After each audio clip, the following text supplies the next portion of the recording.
Hello, aqui é a Bárbara do Açúcar de Melancia. Pra quem não sabe, eu sou advogada e hoje eu quero falar sobre 3 coisas que são assunto quando a gente fala em venda de ingresso e as pessoas ficam super confusas em relação ao que tá certo, o que tá errado e como elas podem proceder. Então eu vou falar sobre se as tiqueteiras, as empresas que vendem ingresso, podem separar os ingressos por categoria ou não. Eu vou falar sobre o que é o Procon e o que ele faz. E como que você pode processar alguma empresa dessa se você se sentir lesado de alguma forma.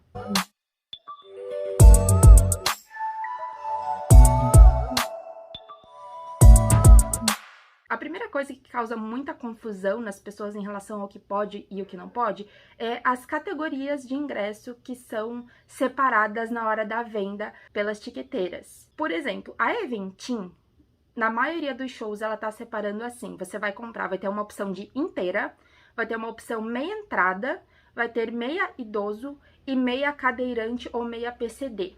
Aí muitas pessoas se confundem, elas acham que elas podem comprar, por exemplo, a meia idoso, porque na teoria a empresa não poderia separar em categorias. E isso não é bem verdade, isso é uma meia verdade e eu vou explicar por quê. A lei da meia entrada, que é a lei mais conhecida entre as pessoas, é uma lei que dá direito à meia a estudantes, a jovens baixa renda e a pessoas com deficiência. E nessa lei fica estabelecido que as empresas precisam disponibilizar pelo menos 40% dos ingressos para essas pessoas. Ou seja, existe uma cota determinada de ingressos de meia que tem que ser vendida para essas pessoas.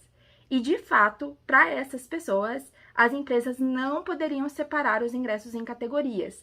Então, a Eventim, por exemplo, não poderia separar os ingressos entre meia entrada e meia cadeirante ou meia PCD, porque o PCD faz parte dessa cota de 40% estabelecido pela lei.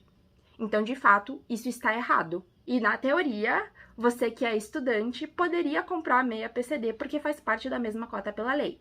Porém, a meia idoso é um pouco diferente. Porque a lei que dá direito à meia entrada à pessoa idosa não é a lei da meia entrada, é o Estatuto do Idoso. E qual que é a diferença entre a lei da meia entrada e o Estatuto? O Estatuto, ele não estabelece nenhum tipo de cota. Ou seja, enquanto o estudante, PCD e jovem baixa renda precisa respeitar aquela cota de 40%, então, se os 40% destinado a eles acabam, não tem mais, acabou, precisa comprar inteira.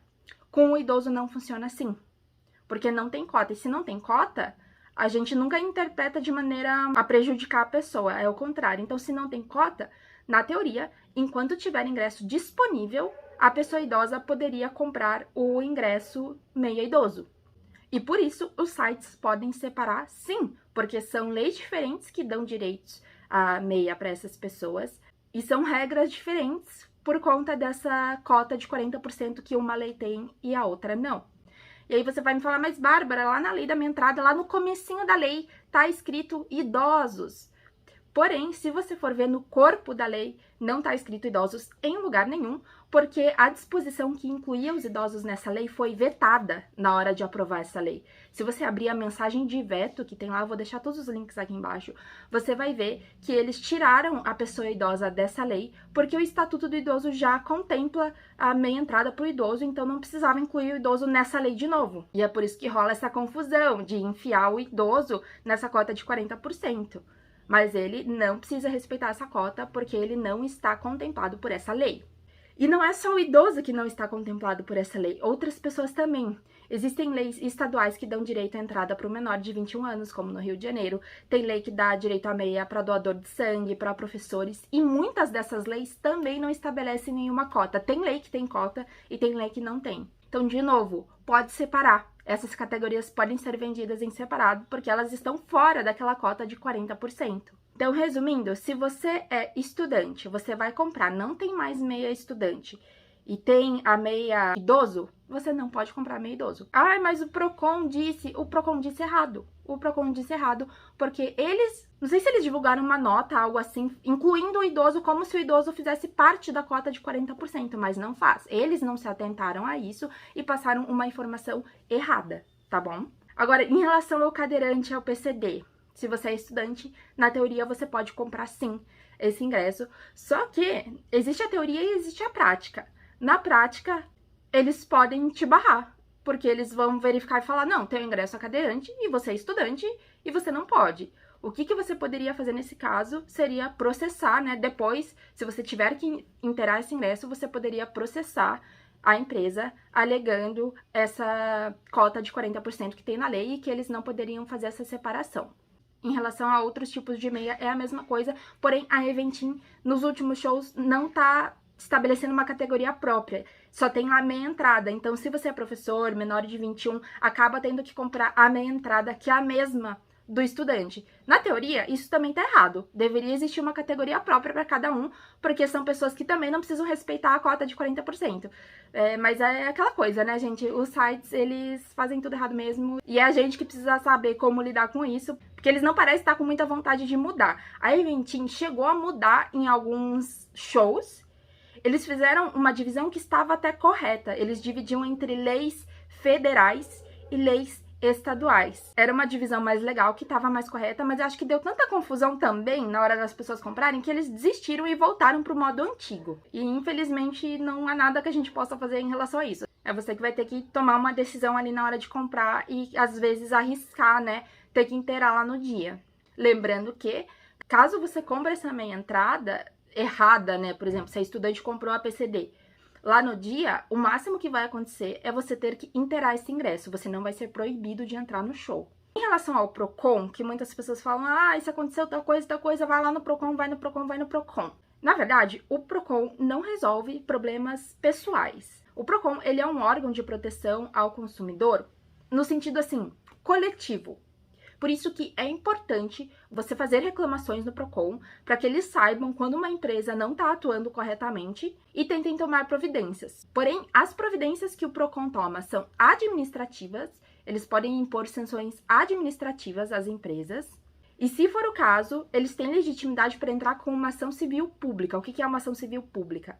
É uma ação coletiva de proteção ao consumidor. Então, assim, se eles perceberem que uma empresa está fazendo algo contra a lei, que está ofendendo um grande número de consumidores, eles podem entrar com essa ação para que a empresa se regularize. É mais ou menos isso, tá? Que é da área do direito, pelo amor de Deus, não me mate. Eu tô tentando explicar de uma forma que as pessoas entendam. Porém, se você tem um problema pontual teu, por exemplo, né, você foi comprar a meia estudante, não tinha, mas tinha a meia PCD, que tá dentro da cota dos 40%, e te fizeram inteirar lá no dia, você pode, sim, haver esse valor que foi pago a mais por conta da lei. Porém, não é o Procon que vai resolver isso. O Procon não tem a mesma função de um advogado, tá?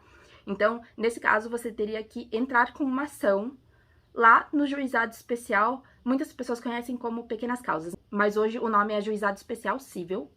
E lá, sim, você vai conseguir na justiça reaver esse valor. Às vezes é o caso de indenização por danos morais, às vezes acontecem outras coisas, né, que fez com que você se sentisse lesado e precisasse entrar na justiça. É essa a forma que você tem de reaver os seus direitos. Não é no Procon. E como que funciona o juizado especial civil? Lá você não precisa de advogado. Então você pode procurar o juizado da sua cidade, eles vão te orientar. Normalmente eles te dão uma folha em que você preenche, né? Você escreve o que aconteceu e o que você tá pedindo. Tipo, tô pedindo meu dinheiro de volta e uma indenização. Cada cidade é um pouquinho diferente, mas eles te orientam em relação a como entrar com essa ação.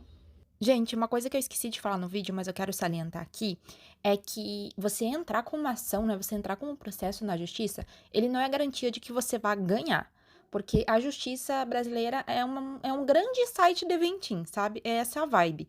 Então, nunca é garantia de que você vai ganhar, mas o direito de entrar com a ação você tem, né? E é até legal que as pessoas entrem com a ação para que essas empresas parem de fazer cagada, né? Para que elas comecem a gastar bastante com advogado e parem de fazer cagada.